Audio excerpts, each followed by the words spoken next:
Токтогул районунун тургуну электр энергиясын урдады деген шылтоо менен 50 миңдей акча каражатына айыпка жыгылган эле. Бирок иштетпеген жарык үчүн акча төлөөгө каршы үнүн эч ким укпаган соң кандай кадамга барууну билген эмес. Качан гана юридикалык акысыз кызмат тууралуу укканда маселе адилеттүү чечилгенин айтат. Жалгыз бой майып ошого карабастан эле бул Токтогул рейсиндегилер контролер келип буга жөндөн эле эч кандай себепсиз эле же бир кагазы жок колунда карматкан.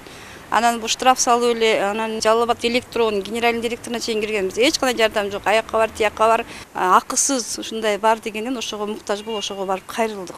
Ошо акысыз жардам берди да. Бизден 1 сом 1 тиен алган дагы жок. Кайра жардам берип чуркап, ошон анан кийин ошонун жардамы менен анан жанагы жокко чыгарылды. 49 миң, 50 миң, почти 50 миң сом. Юристтер Токтогулда мүмкүнчүлүгү чектелген бул жарандан тышкары 40тан ашык адамдарга колдоо көрсөткөн. Алар жардам алуу үчүн кайрылган 212 арыздан тандалып алынгандар. Ал эми мындай мүмкүнчүлүк аялдар, жаш өспүрүмдөр жана мүмкүнчүлүгү чектелгендер үчүн.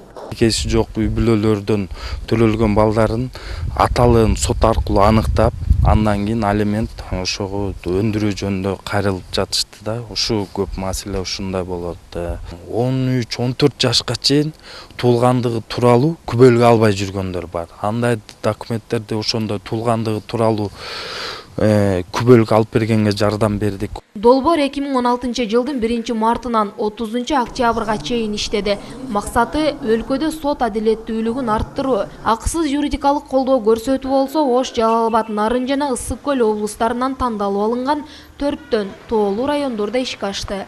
Нурзада Кыдыралиева, Замир Тойчубаев, 7 канал.